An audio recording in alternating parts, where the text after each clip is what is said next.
HCA general body meeting లో ఏం తేల్చారు? హెచ్సీఏ అక్రమాలపై సిఐడి సీన్ రీకన్స్ట్రక్షన్ లో వెలుగు చూసిన సంచలన విషయాలేంటి?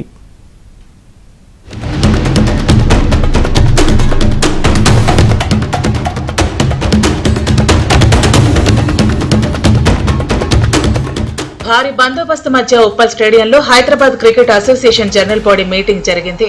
ఉదయం జరిగిన ఈ సమావేశంలో కొత్త అంబుడ్స్మెన్ గా సురేష్ కుమార్, ఎథిక్స్ ఆఫీసర్ గా కేసీ భాను ఎన్నికయ్యారు. ఈ సమావేశానికి 173 క్లబ్ల కార్యదర్శులు మాత్రమే హాజరయ్యారు. ఈ సమావేశానికి గతంలో రద్దయిన 57 క్లబ్ల కార్యదర్శులకు అనుమతి లేదని హెచ్సీఏ చెప్పడంతో ఆయా కార్యదర్శులను లోపలికి వెళ్లకుండా అడ్డుకున్నారు. దీంతో ఉద్రిక్తత నెలకొంది. రాచకొండ కమిషనర్ సుధీర్ బాబు ఆధ్వర్యంలో అనుమతి ఉన్న క్రికెట్ క్లబ్ల కార్యదర్శులను మాత్రమే లోపలికి అనుమతించారు. అయితే ఓవైపు మీటింగ్ జరుగుతూ ఉండగా Telangana cricket joint action committee సభ్యులు అడ్డుకునేందుకు ప్రయత్నించారు. గతంలో రద్దయిన 57 క్లబ్లను జగన్ అధ్యక్షుడు అయ్యాక తిరిగి ఎంట్రీ ఇచ్చాయి.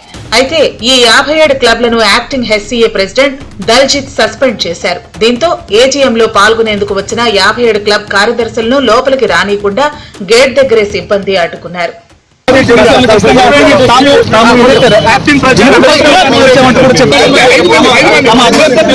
జిల్లా క్రికెటర్లకు తీవ్ర అన్యాయం జరుగుతున్నట్టు వాళ్ళు చెప్తున్నారు. రద్దు చేసిన క్లబ్ల కార్యదర్శులను అనుమతించాలని డిమాండ్ చేస్తూ Telangana cricket joint action committee సభ్యులు ధర్నాకు దిగారు. దీంతో ఉప్పల్ స్టేడియం దగ్గర హైడ్రామా నెలకొంది. ఈ క్రమంలో మాజీ Telangana sports authority chairman Allipuram Venkateswara రెడ్డిని పోలీసులు అరెస్టు చేశారు.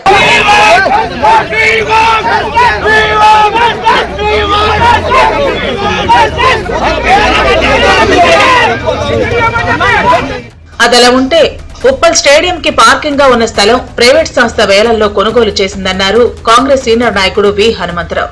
ఆ స్థలం క్రికెట్ స్టేడియానికి చెందాలన్నారు. ఆ విషయంలో ప్రభుత్వం చొరవ చూపి కొనుగోలు చేయాలన్నారు. పక్కకున్నటువంటి ల్యాండ్ మొన్న ఏదైతే ఉప్పల్ స్టేడియం పక్కకే ఉన్నది, ప్రతి ఐపీఎల్ మ్యాచ్ కు కానీ ఏ ఇంటర్నేషనల్ మ్యాచ్ కు వేలాది సంఖ్యలో కార్లు వస్తాయి. ఏడబెట్టాలి ఈ ల్యాండ్. మనకు రేపు ఫ్యూచర్ లో మ్యాచెస్ జరిగితే మరి వేల సంఖ్యలో వచ్చినటువంటి కార్లు ఏడబెట్టుకోవాలి. ఇది న్యాయమైన కోరిక. మాజీ స్పోర్ట్స్ మినిస్టర్ గా నా బాధ్యత స్పోర్ట్స్ ను ఎంకరేజ్ చేస్తున్నటువంటి రేవంత్ రెడ్డికి పూర్తి మద్దతు ఉన్నది. అదేవిధంగా ఈ ల్యాండ్ ను తప్పనిసరిగా తీసుకుంటే ఫ్యూచర్ లో లేకుండా రోడ్ల మీద కార్లు పెడుతున్నారు, ట్రాఫిక్ ఇబ్బంది.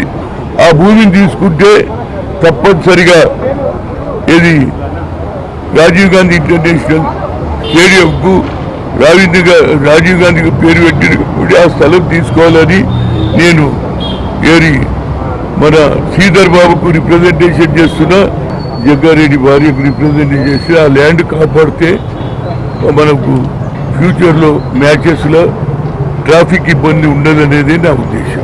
ఎందుకంటే మళ్ళీ ఎడబెట్టాలి బండ్లు. ఇక్కడ స్థలం ఉంది, ఇక్కడ కంపెనీ ఇల్లు కడుతున్నారు, ఎంత కడుతున్నారు, మరి ఏడుగు రావాలి. మరోవైపు హెచ్సీఏలో జరిగిన అక్రమాల సిఐడి విచారణ వేగవంతం చేసింది. అరెస్టు చేసిన నిందితులను 6 రోజుల కస్టడీకి తీసుకుంది. హెచ్సీఏ అక్రమాలపై ప్రెసిడెంట్ జగన్మోహన్ ను మిగతా సభ్యులను విచారిస్తోంది. జగన్మోహన్ ను ఉప్పల్ స్టేడియం కు తీసుకువెళ్లి సీన్ రీకన్స్ట్రక్షన్ చేసింది. బీసీసీఐ కేటాయించిన బీసీసీఐ నిధులు ఏం చేశారు, ఎక్కడ ఖర్చు పెట్టారు, నిధుల దుర్వినియోగం పాల్పడ్డట్టు ఉన్న ఆధారాలపై సమాధానం ఏంటని ప్రశ్నించింది. ఉప్పల్ స్టేడియంలోని హెచ్సీఏ కార్యాలయంలో సిఐడి సోదాలు చేపట్టింది. హెచ్సీఏ ప్రెసిడెంట్ జగన్మోహన్ రావుతో పాటు treasurer Srinivasarao, CEO Sunil Kante, Srichakra club president Kavitha, club general secretary Rajendra యాదవ్లతో సీన్ రీకన్స్ట్రక్షన్ చేయించారు. 3 అంశాలపై సిఐడి దర్యాప్తు చేస్తుంది. ఫోర్జరీ డాక్యుమెంట్లతో ఎన్నిక, ఐపీఎల్ టికెట్ల వివాదం, బీసీసీఐ నుంచి వచ్చిన నిధుల గోల్మాల్ పై దర్యాప్తు కొనసాగుతోంది. కాంట్రాక్టు సంస్థలతో హెచ్సీఏ బేరర్ స్ప్లిట్ ప్రో విధానంలో చేపట్టిన అక్రమాలపై విచారించింది. బీసీసీఐ ఉప్పల్ స్టేడియం కు ఎన్ని కోట్ల నిధులు కేటాయించిందో తెలుసుకునేందుకు సిఐడి బీసీసీఐని సంప్రదించనుంది. బీసీసీఐ కేటాయించిన నిధులకు హెచ్సీఏ చేపట్టిన పనులను ఆడిట్ చేస్తే ఎంత మేరకు అక్రమాలకు పాల్పడ్డారనే అంశం వెలుగు చూడనుంది. హెచ్సీఏలో జరిగిన అక్రమాలపై మాజీ మంత్రి కేటీఆర్, ఎమ్మెల్సీ కవిత ఇన్వాల్వ్మెంట్ పై సిఐడి ఫోకస్ పెట్టింది. తెలంగాణ క్రికెట్ అసోసియేషన్ ఫిర్యాదుపై దర్యాప్తు చేపట్టనుంది. హెచ్సీఏ ప్రెసిడెంట్ ఎన్నిక కూడా అక్రమంగా జరిగిందని సిఐడి ఇప్పటికే గుర్తించింది. జగన్మోహన్ రావు ఎన్నికపై కేటీఆర్ ఇన్వాల్వ్మెంట్ ఆధారాలు సేకరించనున్నారు. గౌలిపుర క్రికెట్ క్లబ్ అధ్యక్షుడు మాజీ మంత్రి కృష్ణ యాదవ్ సంతకాన్ని జగన్మోహన్ రావు ఫోర్జరీ చేసినట్టు సిఐడి గుర్తించింది. ఈ అంశంలో జగన్మోహన్ రావుకు ఎవరెవరు సహకరించారు, ఎవరి అండదండలతో ప్రెసిడెంట్ గా ఎన్నికయ్యారు అన్న కోణంలో సిఐడి దర్యాప్తు చేపట్టనుంది.